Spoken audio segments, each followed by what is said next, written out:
Hello student, तो कैसे हैं आप सब।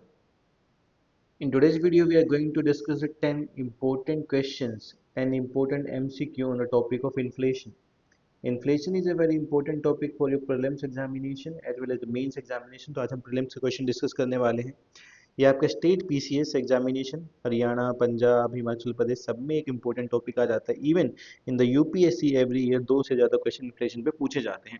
तो आज हम 10 क्वेश्चन इन्फ्लेशन के बारे में डिस्कस करेंगे, क्या क्या उनमें इंपॉर्टेंट फैक्ट्स एंड फिगर्स हैं उसके बारे में देखेंगे कि किस तरीके के क्वेश्चन पूछे जाते हैं। Okay, so let's start with the question. The question number 1, which one of the following is likely to be the most inflationary in its effects?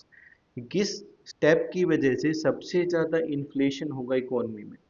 From which step is a high inflation in the economy. तो मैं आपको बता देता हूँ पहले, जब भी किसी भी इकोनॉमी में बहुत ज़्यादा इन्फ्लेशन होता है, जब का मीनिंग है कि दैट्स जो सबसे बड़ा मेजर रीजन है फ्रॉम दीज फोर ऑप्शंस कि creation of the new money. जब भी गवर्नमेंट नया रुपये प्रिंट करती है, क्रिएशन ऑफ न्यू मनी, जब भी गवर्नमेंट नए रुपए प्रिंट करेगी to for the budget deficit, अपने डेफिसिट को कंट्रोल करने के लिए, अपने लोन्स को कंट्रोल करने के लिए गवर्नमेंट नया मनी क्रिएट करके पैसे दे रही है, in that case there will be the high inflation in the economy.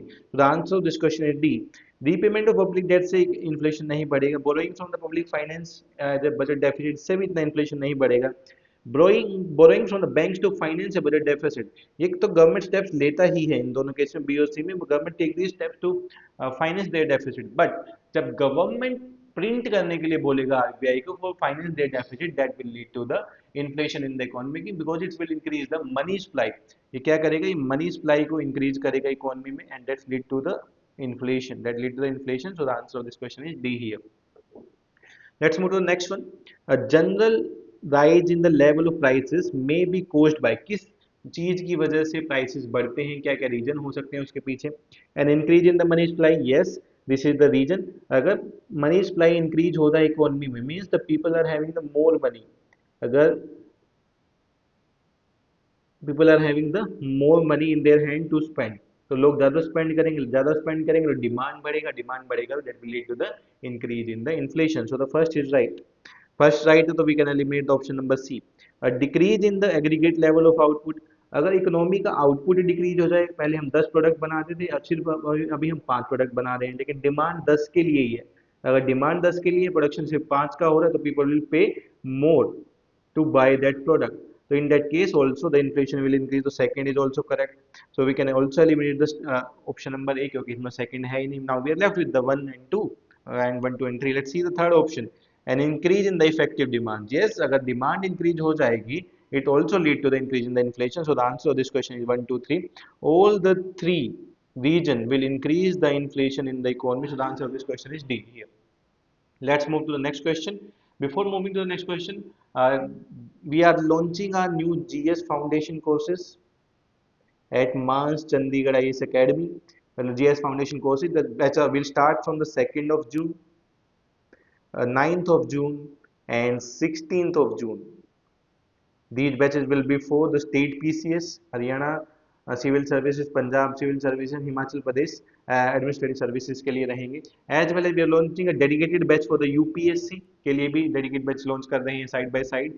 What are the main features? All the Delhi faculty, top institution की जो faculty है दिल्ली में, वो आपको यहाँ पे आके पढ़ाएंगी. With the each subject will be taught by a different teachers. Mentors will help you to guide for your syllabus, किस तरीके से पढ़ना है, किस तरीके से एग्जाम को देना है, क्या पढ़ना है क्या नहीं पढ़ना है। करंट अफेयर्स पे स्पेसिफिक फोकस किया जाएगा, सी सेट पे फोकस किया जाएगा। तो these are the multiple things we are focusing on. इसके साथ बहुत सारे फीचर्स हैं जो डेली बेसिस पे आपको असाइनमेंट्स दिए जाते हैं, टेस्ट कराए जाते हैं, अकाउंटेबिलिटी बताई जाती है, किस तरीके से आप पढ़ोगे, क्या करना है क्या नहीं करना है, everything we are going to help you. So if you can join the Chandigarh IAS Academy and make your future bright, and you can be the next academic से IAS और IPS आप हो सकते हैं। Let's move to the next question. Question number 3. Inflation benefit the debtors.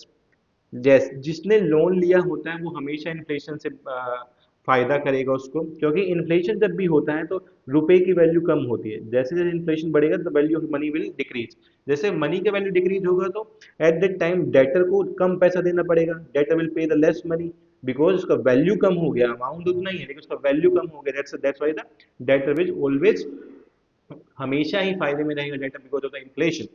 Second, inflation benefits the bond holder, no, inflation bond holders को benefit नहीं करेगा, opposite होता है, क्योंकि बॉन्ड होल्डर्स भी तो यहाँ पे क्रेडिटर ही है ना, जो बॉन्ड होल्डर्स हैं वो क्रेडिटर है, उन्होंने क्रेडिट किया दिया हुआ गवर्नमेंट को, अगर क्रेडिटर को इन्फ्लेशन में तो नुकसान होता है, they have the loss, तो bond holder को loss होगा. So the answer of this question is A, one only. So these are the various concepts we will learn in our GS foundation classes, so you can join the GS foundation course of the Mans Chandigarh IAS Academy.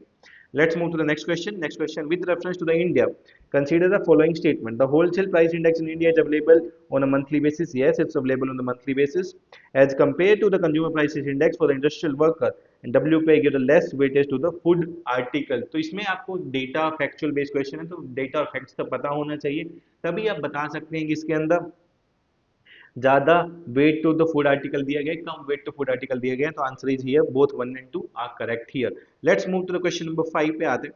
Question number 5, a rapid increase in the inflation is sometime attributed to the base effects. What is the meaning of the base effects? Base effect का meaning क्या होता है यहाँ पे? Base effect की means price level increase हुए हैं, but on which base? Previous year के बेसिस पे जो प्राइस लेवल इंक्रीज हुए, प्रीवियस ईयर का क्या इफेक्ट रहा है कैलकुलेशन पे, करंट ईयर के इन्फ्लेशन के कैलकुलेशन पे, उसको बोलते हैं बेस इफेक्ट्स. तो the answer of this question will be the C.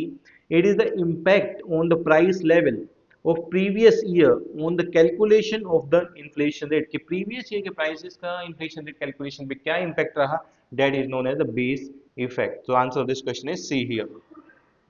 Let's move to the next question. Question number 6 पे आते हैं.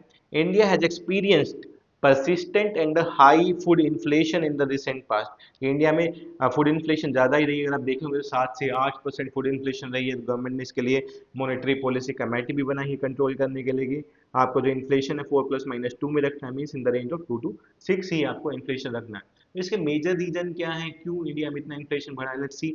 Due to gradual switch over to the cultivation of commercial crops, the area under the cultivation food grains has steadily decreased. This is a wrong statement. ऐसा नहीं है, food grains के लिए तो continuously increase हो रहा है area.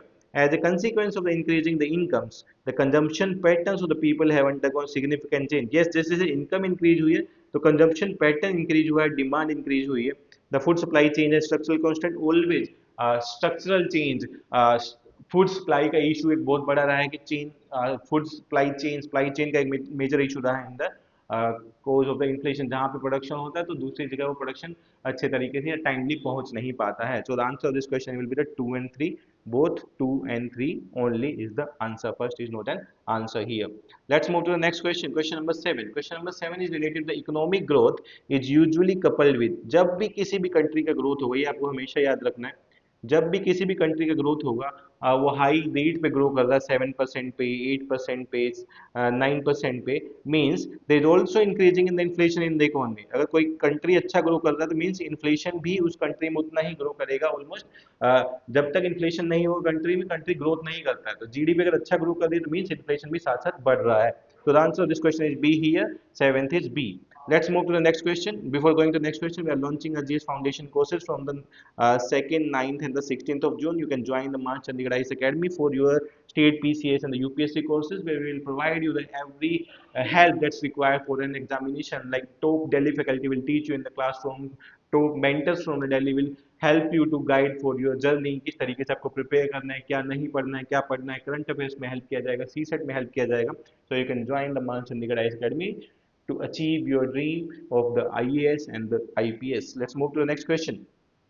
Which one of the following statement is an appropriate description of deflation? Deflation को किस तरीके से बताया जा सकता है, एक्सप्लेन किया जा सकता है? डिफ्लेशन का मीनिंग होता है continuously fall in the prices. There is a continuously decrease in the general price level. जैसे जैसे प्राइस लेवल कंटिन्यूसली डिक्रीज होता रहेगा, that is will lead to deflation. मतलब प्राइसेस कम हो रहे हैं, कंटिन्यूसली प्राइसेस कम हो रहे हैं, that's a deflation. persistent fall in the general prices level of goods and services. इसके साथ एक टर्म होता है डिसइन्फ्लेशन.